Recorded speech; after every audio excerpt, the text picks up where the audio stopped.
सेवा में शिक्षा में आए उदीयमान विद्वान मिथिला के नाम रखने वाले संजीव कुमार झा जी, इस कॉलेज के प्राचार्य पाठक जी,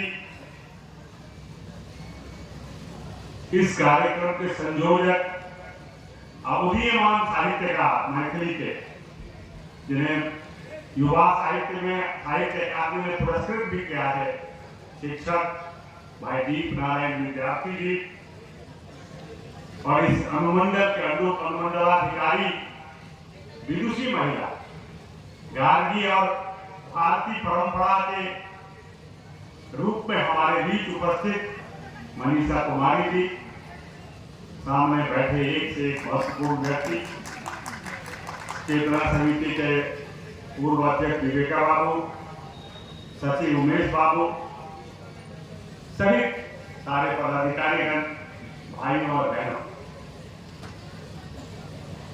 आज मेरे लिए बहुत प्रसन्नता का विषय है। आज ये कार्यक्रम बहुत ही सार्थक मोड़ पर पहुंच गया। 1919 में जब मैं बिहार सरकार का मंत्री था, तो मैंने मुख्यमंत्री से निवेदन करके कई सहयोगियों को लेकर कहा था, जब कालिदास के नाम पर उत्सव करेंगे उज्जैन में, और 19 में पहली बार हुआ। बीच में एक आध साल बाधा भी हुआ कोरोना को लेकर, लेकिन आज 2024 में हम उस पड़ाव पर पहुंचे हैं। जो इसके उद्देश्य था उसके बहुत निकट पहुंचते जा रहे हैं। हमारा उद्देश्य था कि भारत के लोग ये जाने कि महाकवि कालिदास की जन्मभूमि उज्जैन है। इसमें हम मनीषा, मैं इनको बहुत धन्यवाद देते हैं मनीषा कुमारी जी को। उन्होंने बड़े लगन से 2 साल से कर रही हैं, और इस बार इन्होंने विश्वास दिया है कि ये जो आज सेमिनार में जो बातें आएंगी वो पुस्तक के रूप में प्रकाशित होंगी, एक रिकॉर्ड होगा, एक डॉक्यूमेंटेशन होगा, और इसका भाग अनुमंडलाधिकारी मनीषा जी ने ली है। हम इनको बहुत धन्यवाद देते हैं।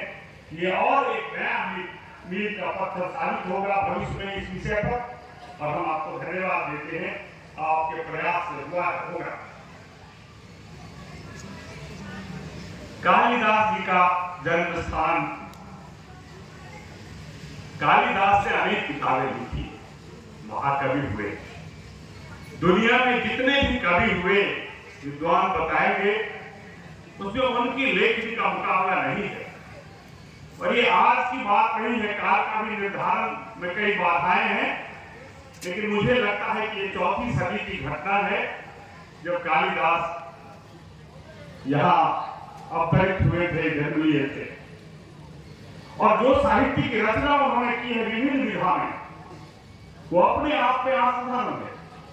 दुनिया में विभिन्न विषयों पर जितनी भी साहित्य की रचनाएं हुई हैं, भक्ति रस की, श्रृंगार रस की, कह सकते हैं ज्ञान रस की, सब उत्कृष्टतम ग्रंथों का रचना नाटक के रूप में, दर्शन के रूप में उन्होंने विभिन्न पुस्तकों में किया है।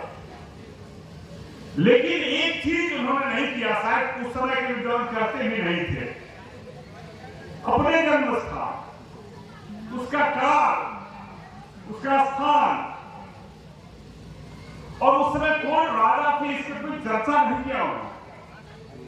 इससे बड़ी कठिनाई है उनके काल के निर्धारण में, और ये कंफ्यूजन भी है उनके जन्म स्थान के बारे में। बड़े लोगों के जन्म स्थान हम गौरवान्वित हैं, और हम साबित करना चाहते हैं कि वो मिथिला में जन्म लिए थे। लेकिन ये कैसे होगा? एक तो जब से हम लोग बचपन से यहाँ पैदा हुए, छोटी उम्र से उज्जैन आए, और तब से हमने जाना कि कालिदास तो यही पैदा हुए। अनेक कहानियां हैं उनकी शादी से जुड़ी हुई, उनके बचपन की कुछ गतिविधियां जिसको महामूर्ख भी कहते हैं। बाद के दिनों में भगवती उच्चैठ माता की कृपा से उन्हें ज्ञान प्राप्त हुआ, और वो महाकवि हुए, प्रकाश विद्वान हुए, प्रचलित है। लेकिन जब हम दुनिया के साहित्यों को पढ़ने लगे, बाहर आए, दुनिया के इतिहास भूगोल की जानकारी प्राप्त हुई, तो पता लगा कि दुनिया मानने को तैयार नहीं है कि कालिदास उच्चैठ में पैदा हुए। अनेक जगह के दावे हैं। उज्जैन का दावा तो सबसे बड़ा है, कश्मीर का दावा है, बंगाल का दावा है, और भी कई स्थान है, अलग अलग विद्वानों ने अलग अलग दावा किया है। तब ये स्वाभाविक उत्सुकता रही कि क्या हो सकता है। लगातार हम लोग अनेक मित्रों के सहयोग की इसमें काम करते रहे।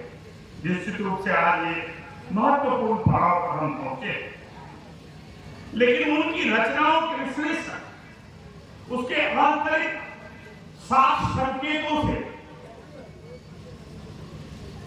कालिदास के जन्म स्थान के निर्धारण का पर विचार हो, इस परिचर्चा का बड़ा उद्देश्य वो थी, या एक तरह से वही है। इन चर्चाओं के अतिरिक्त भी 1923-24 में एक तिब्बती यात्री नेपाल से अवध की ओर, नेपाल से मगध की ओर यात्रा की।